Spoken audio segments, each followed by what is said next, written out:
दर्शक नमस्कार, सदाजी आज पनि यहाँलाई हार्दिक स्वागत छ हाम्रो रमाइलो कार्यक्रम ग्ल्यामर गफमा। समाजमा विभिन्न तह र तबकामा रहेर केही चर्चा योग्य काम गरेका त्यस्ता व्यक्तित्वहरूलाई यहाँ बोलाउने क्रममा आज हामीले एकजना यस्ता व्यक्तिलाई बोलाएका छौँ जसको कथा व्यथा हामी सबैका लागि प्रेरणा बन्न सक्छ। कुनै बेला झापाको टिमाई शरणार्थी शिविरमा आश्रय लिई आफ्नो भविष्य खोजिरहेका एक भुटानी युवा जो यतिखेर अमेरिकामा खरबपति समाजसेवीका रूपमा चिनिन्छन्। उनी हुन् दिल्ली अधिकारी। बाँकी परिचयका लागि यो हेर्नुहोस्। यिनी हुन् दिल्ली अधिकारी जो यतिखेर 39 वर्षका भएका छन्।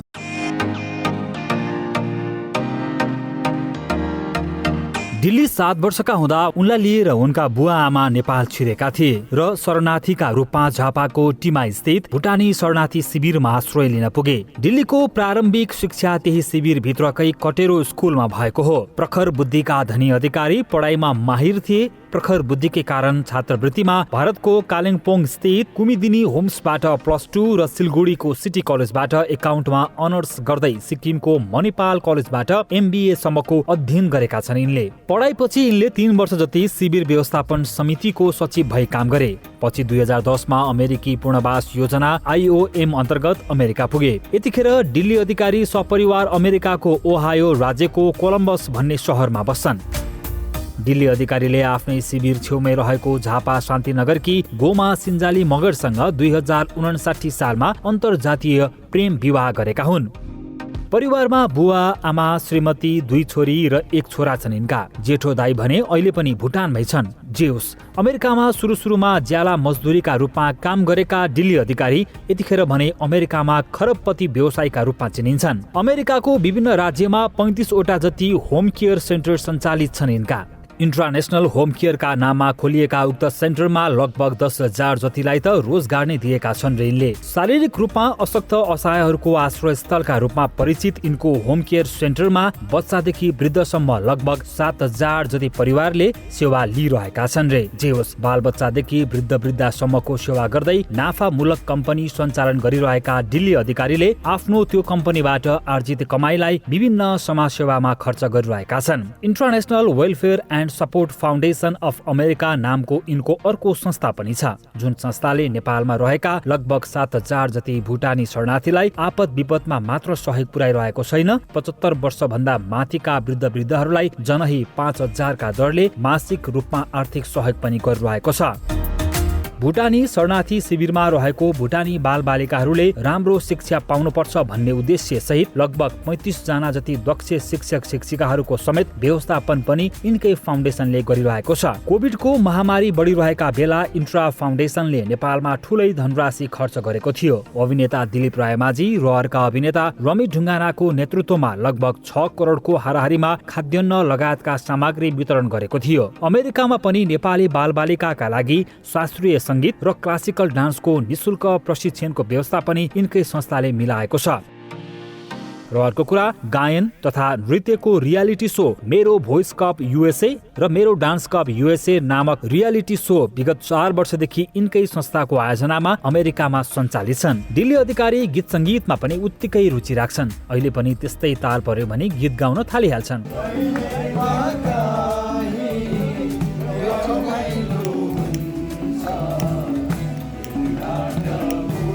खेलकुदमा पनि उनको उत्तिकै रुचि छ। खेलकुदमा विशेष गरी भलिबल खेल्छन् यिनी।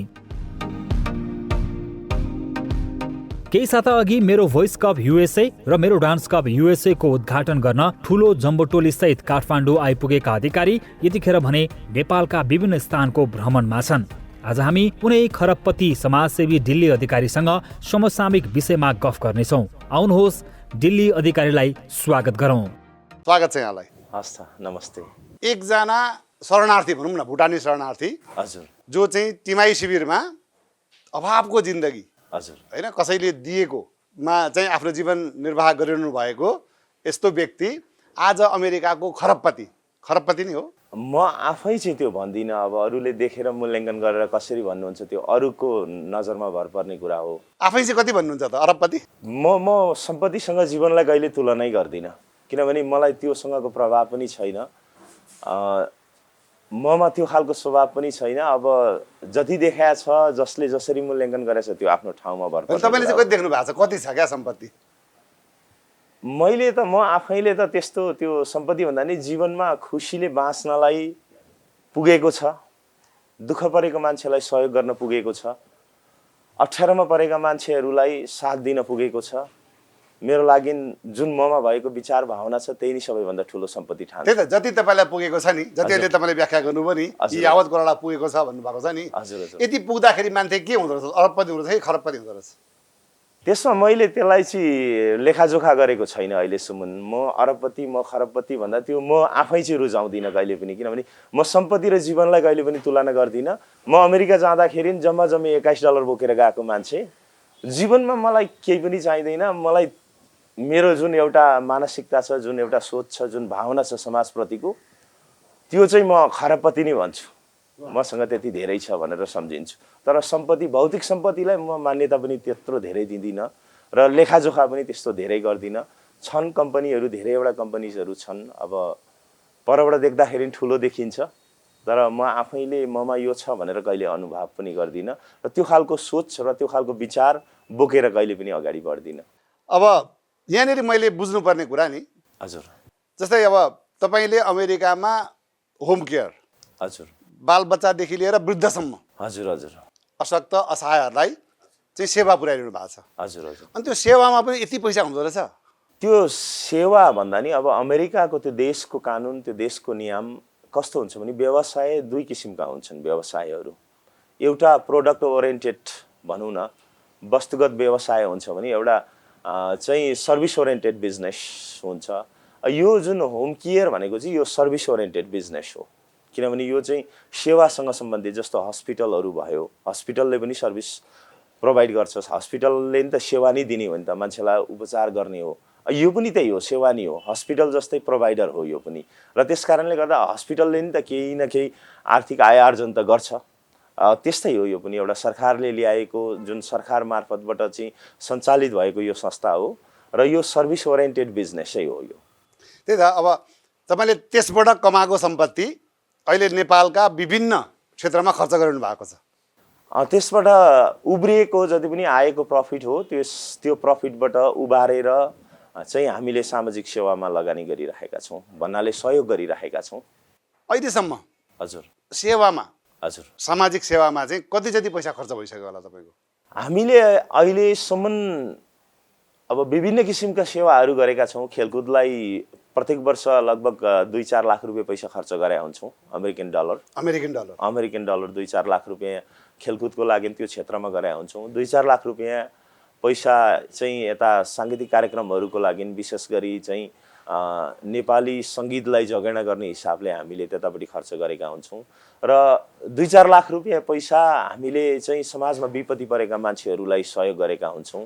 त्यसरी नै सहयोग गरेका छौँ हामीले। अहिलेसम्मको त लेखाजोखा त्यस्तो छैन, अब धेरै समयदेखि नै यसरी सहयोग गर्दै आएका छौँ र सहयोग गरिराखेकै छौँ। तपाईँहरू ठुलो जम्बो टोली आउनुभयो अस्ति, हजुर हजुर होइन? हजुर 40-50 जनाको। हजुर हजुर। हामीले एयरपोर्टको त्यो समाचारलाई सम्प्रेषण गरेका थियौँ। हजुर हजुर। अब त्यो टोलीले काठमाडौँमा त आफ्नो कार्यक्रम गर्यो नै, त्यतिकै बाहेक झापामा जहाँ बेलडाङ्गी शरणार्थी शिविरमा चाहिँ गएर ठुलो एउटा कार्यक्रम गरेको छ, होइन? यहाँबाट 50-60 जना कलाकारहरू लगेर ठुलो तामझामसहित त्यहाँ कार्यक्रम सम्पन्न भएको थियो। एउटा भवनको पनि उद्घाटन भएको थियो। हजुर हजुर। त्यसका अलावा हामीले के सुन्यौँ भनेदेखि चाहिँ तनहुँमा नेपालकै सबैभन्दा ठुलो चाहिँ भानुभक्तको शालिग बनाउने योजना भन्ने पनि सुन्यौँ। के हो यो कुरा भनिदिनु न अलिकति? यो एकदमै सत्य हो। जस्तो अब यहाँ हामी अमेरिकाबाट आइसक्दाखेरि चाहिँ श्रम रोजगार तथा सामाजिक सुरक्षा मन्त्रीज्यूसँग भेट भएको थियो।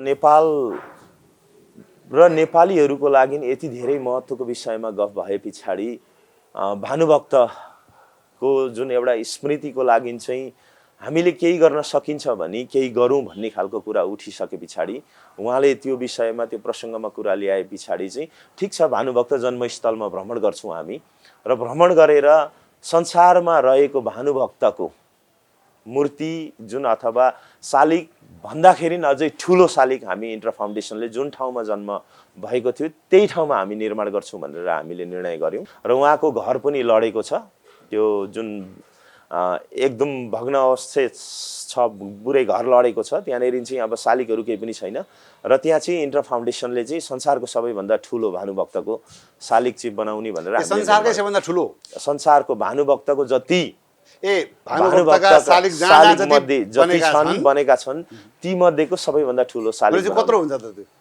त्यो 25 देखि लगभग 24-25 फिट भन्दा माथि नै हुन्छ माथिको हुन्छ यो कहिलेसम्म बनिसक्छ हामी त अब तयारी छौँ यो अब यसमा चाहिँ हामीले आर्किटेक्टसँग पनि गफ गर्नको लागि जमर्को गरेका छौँ अब यसमा चाहिँ प्राविधिक कुराहरूलाई चाहिँ व्यवस्थापन गर्न अलिकति समय लाग्न सक्छ र प्राविधिक कुराको व्यवस्थापन भइसक्दाखेरि हामी त तयारी छौँ हामी त भोलिदेखि सुरु गर्नलाई तयारी छौँ त्यही प्राविधिकको कारणले गर्दाखेरि अब विभिन्न कुराको व्यवस्थापन गर्नु पर्यो अब त्यसको आर्किटेक्टहरू पनि 1 वर्षभित्रमा हामीले त्यहाँ संसारकै सबैभन्दा ठुलो भानुभक्तको शालिग त्यहाँ हेर्न पाउँछौँ बनाइसक्छौँ त्यो बहुत राम्रो हजुर अब जस्तै नि अर्को एउटा कुरा चाहिँ अब यतिका पैसा छ होइन तपाईँसँग अब भन्नेहरूले खरबपति भन्छन् अब त्यो तपाईँ जान्नुहोस् अहिले जुन तपाईँको नेपाल भ्रमण भयो नि यसमा यहाँ के कुरा उठेको छ भने एयरपोर्टदेखिको हामीले समाचारहरू सङ्कलन गरिरहँदाखेरि चाहिँ त्यहाँ ठुलो तामझाम देखिन्छ क्या तपाईँहरू आउँदाखेरि चाहिँ त्यहाँ के अरे एकदम राजा महाराजा जस्तो चाहिँ त्यहाँ पञ्चकन्याहरू राखेर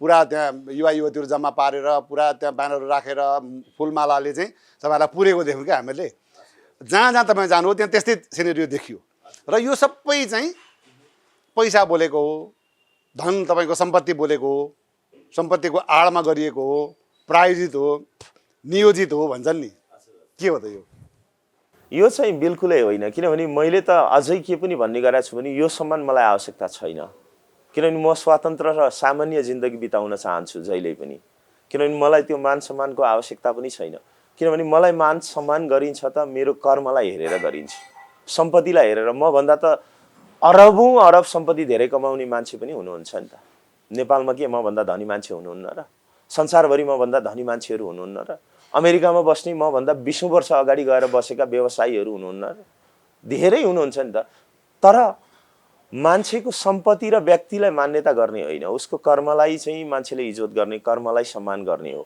त्यसकारणले गर्दा जुन कर्म गरेको छु जुन एउटा समाजप्रतिको सद्भाव राखेको छु समाजमा दुःख परेका अप्ठ्यारो परेका मान्छेहरूलाई जसरी सहयोग गरेको छु जुन सकारात्मक सोच बोकेर हिँडेको छु हाम्रो भावी सन्तति भावी पीडितलाई एउटा हौसलाको स्रोत बन्ने जुन प्रयास गरेको छु यो राम्रो बाटो हो र जहिले हामीले सकारात्मक भएर अगाडि बढ्नुपर्छ एउटा मानव भएर समाजको उत्थानको लागि कल्याणको लागि गरिब दुखी निमुखा मान्छेहरूको सेवाको लागि हामीले कर्म गर्न सकेनौँ भने जीवनको कुनै औचित्य छैन भनेर जुन किसिमको भावना मैले प्रकट गरेको छु र जसरी सेवा गरेको छु कोभिडको बेलामा नेपालमा जसरी हजारौं मान्छेलाई चाहिँ काठमाडौँमै खाना खुवाइयो शरणार्थी शिविरमा रहेका वृद्ध असहाय मान्छेहरूलाई जसरी सहयोग गरिएको छ त्यहाँ रहेका बालबालिकाहरूलाई जसरी सहयोग गरिएको छ र नेपालमै जतिखेर विपत्ति पर्छ आपत्ति परेको बेलामा चाहिँ नेपालमा पनि जुन किसिमले एउटा सम्मान हिसाबले सहयोग गरिएको छ त्यो सहयोग गरेको कारणले गर्दाखेरि कर्मलाई मध्यनजर गरेर नेपालमा रहेका जति पनि नेपाली दाजुभाइ दिदी बहिनीहरूले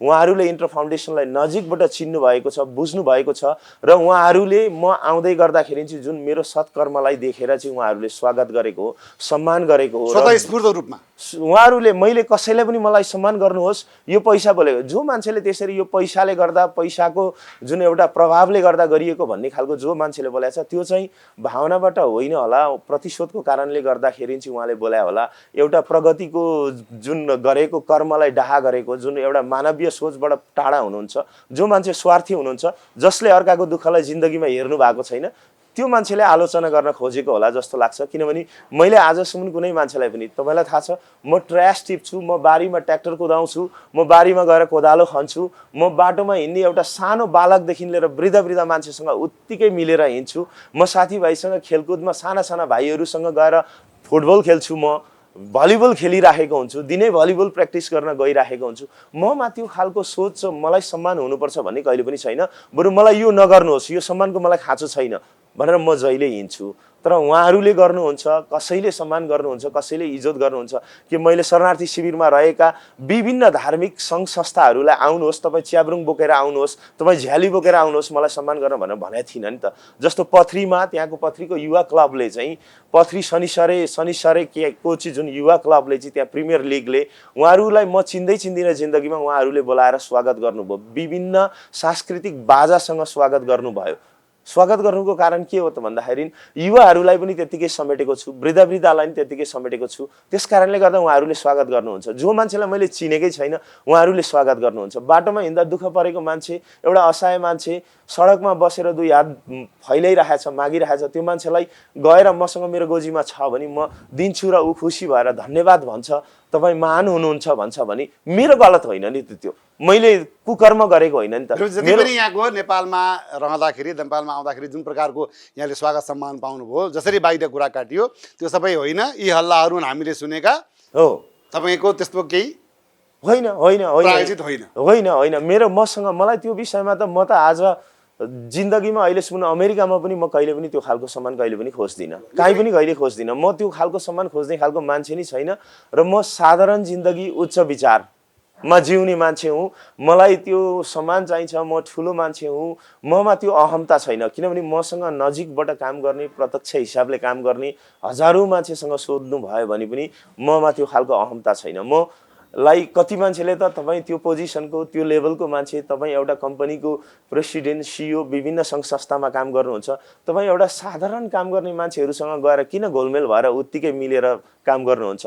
त्यो मेरो एउटा नेचर हो, मेरो एउटा आफ्नो क्यारेक्टर हो, मेरो आफ्नो एउटा चाहिँ सकारात्मक सोच हो। त्यो कसैले त्यो एउटा प्रतिशोधको कारणले गर्दाखेरि बोलिएका कुरा। अर्को पनि के कुरा काटियो भने नि, हजुर, मलाई खबर आयो, मेसेन्जरमा मेसेज आयो कि तपाईँले झापाको बेलडागी शिविरमा चाहिँ त्यत्रो ठुलो सांस्कृतिक कार्यक्रमको आयोजना गरिरहँदाखेरि, हजुर होइन, त्यत्रो तडकबडक त्यत्रो तामझाम गरिरहँदाखेरि चाहिँ ती शिविरमा रहेको एकजना वृद्ध हजुर उपचारको अभावमा छटपटाइरहेकी थिइन्।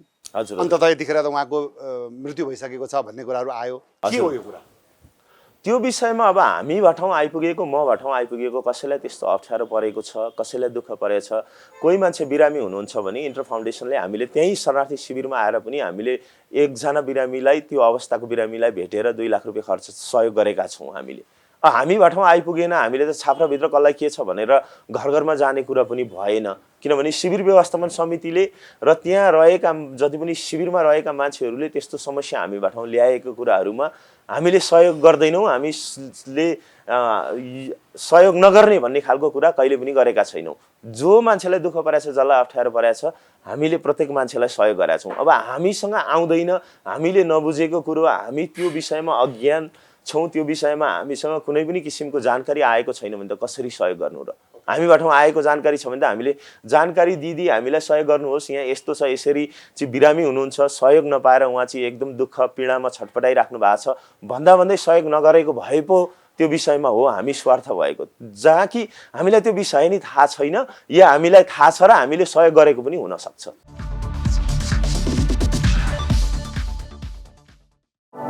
The Complete Laser and Cosmetic Center, Skin Arts Aesthetics, discover the new you. तपाईँ यतिखेर के भुटानी नागरिक कि अमेरिकी के हो? अमेरिकन नागरिक अहिले त, किनभने मैले अमेरिकाको नागरिकता पाइसकेको छु र म अमेरिकाको नागरिक भइसकेको छु।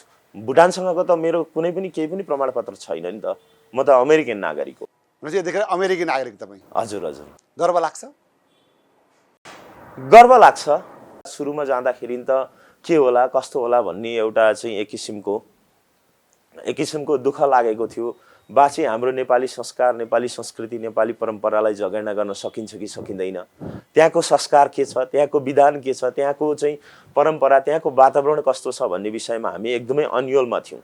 जब त्यहाँ गइसके पछाडि त्यो यस्तो स्वतन्त्र देश हो जसले पनि आफ्नो आफ्नो संस्कार, आफ्नो संस्कृति, आफ्नो परम्परालाई चाहिँ जगेर्ना गर्न मान्न सक्ने एकदमै मानवाधिकार भएको राष्ट्र। किनभने आफ्नोपनलाई संरक्षण गर्न सक्ने वातावरण जब पाइयो र सम्पूर्ण कुरा त्यो स्वतन्त्रता त्यहाँ जुन भेटियो, त्यहाँदेखि चाहिँ पछाडि चाहिँ अमेरिकन नागरिक हुनमा गर्वै मान्छौँ, हामी गर्व मान्छौँ। त्यो जननी जन्मभूमिश्च स्वर्गादपि गरिएसी भन्ने चाहिँ यहाँमा लागु नहुने हो? जननी जन्मभूमिलाई पनि हामी माया गर्छौँ, माया नगर्ने भन्ने कुरा होइन। भूमिलाई हामी माया गर्छौँ, माटोलाई जहिले माया गर्छौँ, तर त्यहाँको शासकसँगको कुरा आउँछ। शासकले यो भूमि, यो माटो तेरो होइन, तिमीहरू नेपालीहरू यो देशको नागरिक होइनौ भनेर त्यो देशबाट लखेटिसके पछाडि त्यहाँको शासकसँग हामीलाई कुनै पनि सरकार छैन। तर त्यो जुन भूमिमा जन्मेको छु, जुन माटोमा जन्मेको छु, अहिले पनि त्यो माटोलाई मिस गर्छु। अहिले पनि त्यो माटोलाई म शिर झुकाएर नमन गर्न चाहन्छु। त्यो जुन माटोमा जन्मेको भूमिको कुनै दोष हुँदैन, तर त्यो भूमिलाई चाहिँ जुन सञ्चालन गर्ने जुन त्यहाँको शासक हुन्छ, शासकको दोष हो, भूमिको दोष होइन। र भुटानप्रति हामी त्यति नै माया गर्छौँ। जो शासकका कारणले गर्दाखेरि चाहिँ आफ्नो जन्मभूमि छोड्नु पर्यो, हजुर हजुर होइन? छोड्नु मात्रै भएन, नागरिकतै परित्याग गरेर अर्को देशको नागरिक बन्नु पर्यो। हजुर हजुर त्यो आफ्नो जन्मभूमि छोड्दाखेरिको पीडा चाहिँ कस्तो भयो, कस्तो हुँदो रहेछ? त्यो एकदमै दुःखदायी पीडा हुन्छ, किनभने त्यो जन्मभूमिमा जहाँ हामी बसेका थियौँ, हुर्केका थियौँ, बाबुबाजेले दुःख गरेको, सङ्घर्ष गरेको सम्पूर्ण सम्पत्ति छोडेर हिँड्यौँ। र त्यसरी हिँड्दाखेरि अब दुःख त धेरै नै दुःख लाग्छ। अब त्यसमा धेरै दुःख लाग्छ। अब खुसी हुने त कुरै भएन। अहिले त्यहाँ बस्ने तपाईँको दाइको स्थिति चाहिँ के छ? अहिले ठिकै छ, राम्रै छ। अहिले त परिवर्तन भएको छ। जतिखेर हामीलाई त्यो देशबाट लखेटियो त्यतिखेर त्यो देशको राजा अर्कै हुनुहुन्थ्यो, जिग्मे वाङचुक हुनुहुन्थ्यो, र अहिले उहाँको छोरा हुनुहुन्छ। अहिले उहाँको छोराको कालमा नेपालीहरूलाई राम्रै गरेको छ भन्ने हामीले बुझेका छौँ। अहिलेको राजासँग तपाईँहरूको केही संवादहरू केही हुँदैन? हुँदैन, त्यस्तो केही पनि छैन। यदि अब अहिलेको राजाले चाहिँ तपाईँलाई होइन तपाईँहरू सबै हाम्रो नागरिक हो, तपाईँहरू आउनुहोस् भन्यो भने त्यो नहुने कुरालाई सायद प्राथमिकता पनि दिनु हुँदैन, किनभने हामी अहिले अब त्यो देशमा अमेरिका पुगेका छौँ र अमेरिका पुगेर जहाँ विश्वभर छरिएका, विश्वमा रहेका नेपालीहरूलाई जुन हिसाबले सहयोग गर्न सकेका छौँ, जुन आफ्नो संस्कार संस्कृतिलाई चाहिँ संसारमाझ फैल्याउन सकेका छौँ, सायद भुटानमा त्यो सम्भावना नहोला। अब उहाँले आउनुहोस् भनेर भन्दाखेरि उहाँको पनि त खुसी खुसी चल्दैन नि त शासकको। हिजो चाहिँ तिमीहरूको देश होइन भनेर लखेट्ने, आज फेरि आउनुहोस् भन्दाखेरि त त्यो व्यक्तिमा भर पर्ने कुरो हो। म चाहिँ व्यक्तिगत हिसाबले भन्दाखेरि चाहिँ भुटानले आउनुहोस् भन्यो भने चाहिँ म चाहिँ फर्केर सायद जाँदिनँ होला। अहिले जुन तपाईँको त्यत्रो जम्बोटोली आएको छ, अब हामीले जुन प्रकारको समाचारहरू हेऱ्यौँ, हामीले आफै पनि जुन समाचार सम्प्रेषण गऱ्यौँ, त्यसबाट के बुझ्यो भनेदेखि चाहिँ तपाईँ जम्मै त्यो भोइस कप युएसए र डान्स कप युएसए को घोषणाको लागि प्रेस कन्फरेन्सको लागि नेपाल आउनुभएको यही हो कि अरू पनि केही एजेन्डा छ तपाईँको? होइन, हामी नेपाल आउनुको पछाडि चाहिँ हामी केही मुद्दाहरू विशेष गरी जस्तै शरणार्थी शिविरमा त्यो जति पनि हामीले वृद्ध आश्रम बनाएका छौँ बेल्डागीमा, त्यसको उद्घाटन एउटा थियो सबैभन्दा मुख्य। सँगसँगै त्यो उद्घाटन गर्दै त्यही उद्घाटन कार्यक्रममै एउटै कार्यक्रमबाट हामीले मेरो डान्स कप युएसए र भोइस कप युएसएको पनि उद्घाटन त्यहीँ गरौँ। मेरो डान्स कप युएसए सिजन 4 र मेरो भोइस कप युएसए सिजन 2 को पनि हामी उद्घाटन गरौँ, किनभने 2020 को कोरोनाको कारणले गर्दा गर्न सकेका थिएनौँ। तर नेपाल आउनुको सबैभन्दा मुख्य उद्देश्य भनेको चाहिँ पूर्वी नेपालमा शरणार्थी शिविरमा जो बसिरहेका हाम्रा आमा बुवा दाजुभाइ दिदीबहिनीहरू हुनुहुन्छ, उहाँहरूलाई अहिले दातृ सङ्घ संस्थाले पनि सहयोग गर्ने जुन क्रम थियो, जसरी सहयोग गरिरहेको थियो, बिचमा छट्ट छोडेको छ र उहाँहरूले जुन पाउने सहयोगहरू केही पनि पाउनु भएको छैन र नेपाल सरकारले पनि उहाँहरूप्रति त्यति धेरै ध्यान दिनुभएको छैन र नेपाल सरकारको विभिन्न ओहदामा रहेर जुन देशलाई सञ्चालन गरिराख्नु भएको छ, राष्ट्रपति, उपराष्ट्रपति, प्रधानमन्त्री र यहाँ जति पनि विभिन्न दलका शीर्ष नेताहरूसँग भेटेर शरणार्थीहरूको समस्या राखौँ र यो जति पनि पूर्वी नेपालमा बसेका शरणार्थी शिविरमा रहेका भुटानी शरणार्थीहरूको दीर्घकालीन समस्याको समाधान कसरी गर्न सकिन्छ भन्ने उद्देश्य बोकेर चाहिँ आएका छौँ। र अर्को विषय भनेको चाहिँ संसारभर छरिएर बसेका नेपालीहरूलाई कसरी एकजुट बनाउन सकिन्छ, उहाँहरूलाई कसरी एउटा छत्र छायामा ल्याउन सकिन्छ, नेपाल र संसारभर छरिएका नेपालीहरूको सम्बन्ध के त र उहाँहरू बिचको सम्बन्धलाई अझ गाढा सम्बन्ध कसरी बनाउन सकिन्छ र यिनै विषयमा यिनै दुईटा मुद्दा चाहिँ नेपाल सरकारसम्म पुर्याउँ भन्ने उद्देश्यले हामी नेपाल आएका हौँ। पुर्याउनु भयो? हामीले पुर्याएका छौँ यो विषयमा। हामीले यो विषयमा चाहिँ जस्तो राष्ट्रपतिसँग, उपराष्ट्रपतिसँग, प्रधानमन्त्रीज्यूसँग, सँगसँगै चाहिँ जति पनि यहाँका चाहिँ राजनीतिक दलहरूका चाहिँ शीर्ष नेता अध्यक्षज्यूहरूसँग, सम्माननीय चाहिँ प्रधानमन्त्रीज्यूहरू होइन, भूतपूर्व प्रधानमन्त्रीज्यूहरू समक्षमा हामीले यी समस्याहरू, यी विषयहरू चाहिँ छलफल गरिसकेका छौँ। के छ प्रतिक्रिया, के छ त उहाँको? उहाँहरूले एकदमै सकारात्मक प्रतिक्रिया दिनुभएको छ। यो जायज कुरा हो, यसमा हाम्रो ठाउँबाट हामी सक्दो यो समस्याको समाधान गर्ने, यो समस्याको दीर्घकालीन निकाल्छौँ भनेर उहाँहरूले वचन दिनुभएको छ। अब केही रमाइलो कुरा गरौँ। हजुर। जस्तै मैले तपाईँको बारेमा सुनेको के छ भने तपाईँ गीत सङ्गीत हुन त तपाईँले अब जस्तो कि अब अमेरिकामा त्यत्रो ठुलो प्रतियोगिता आयोजना गरिरहनु भएको छ, हजुर हजुर केही न केही तपाईँमा भएरै त्यसप्रति तपाईँ लगाव भएर नै त्यो सञ्चालन गर्नुभएको होला। सुन्छ तपाईँ गीत गाउनुहुन्छ अरे हजुर हजुर होइन, खेलकुदमा पनि उत्तिकै रुचि छ अरे, अलिकति बताइदिनुहोस् न त्यो पृष्ठभूमि। म गीत सङ्गीतमा अब पहिला सुरुमा गीत गाउँथेँ, जस्तो विद्यार्थी जीवनमा हुँदाखेरि गीत गाउँथेँ। त्यतिखेर गीत सङ्गीतमा पनि धेरै हिँड्थेँ, साथीभाइहरूसँग गीत गाएर कार्यक्रम गर्दै हिँड्थेँ त्यो बेलामा। र अब त्यो पहिला एउटा युवा अवस्था भनौँ, एउटा बाल्य अवस्थामा गरेको काम अब गीत सङ्गीतमा लागि परेर त्यतिखेर पनि हिँडिन्थ्यो साथीभाइहरूसँग।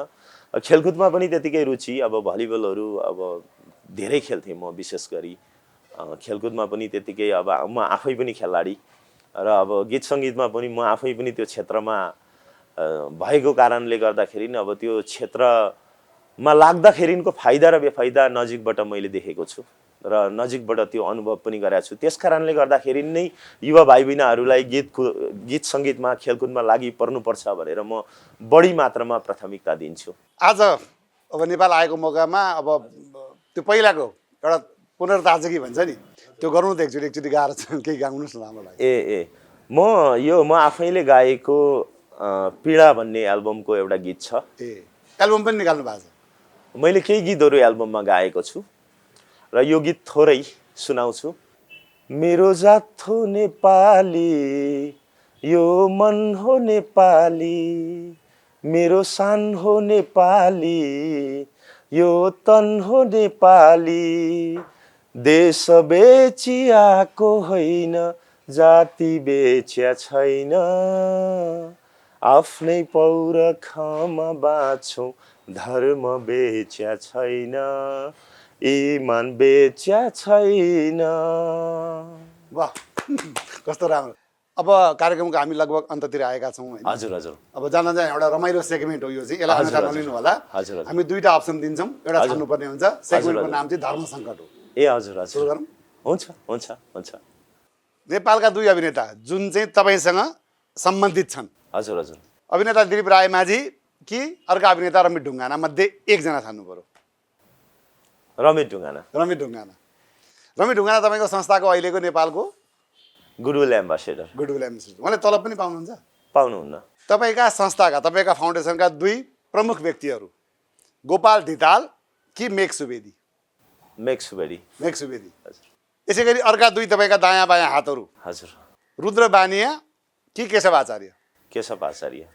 तपाईँसँग नजिक रहेका, तपाईँसँग सहकार्य गरिरहेका दुई अभिनेत्रीहरू के अधिकारी कि रिमा विश्वकर्मा? के अधिकारी। के अधिकारी। यसै गरी दुई गायकहरू तपाईँसँगै सहकार्य गरेका प्रमोद खरेल कि रामकृष्ण ढकाल? दुवैजना। एउटा छान्नुपर्छ। Ramkrishna Dhakal. Ramkrishna Dhakal. Voice of Nepal season 1 का विजेता सिडी विजय अधिकारी कि सिजन 3 का विजेता किरण गजमेर?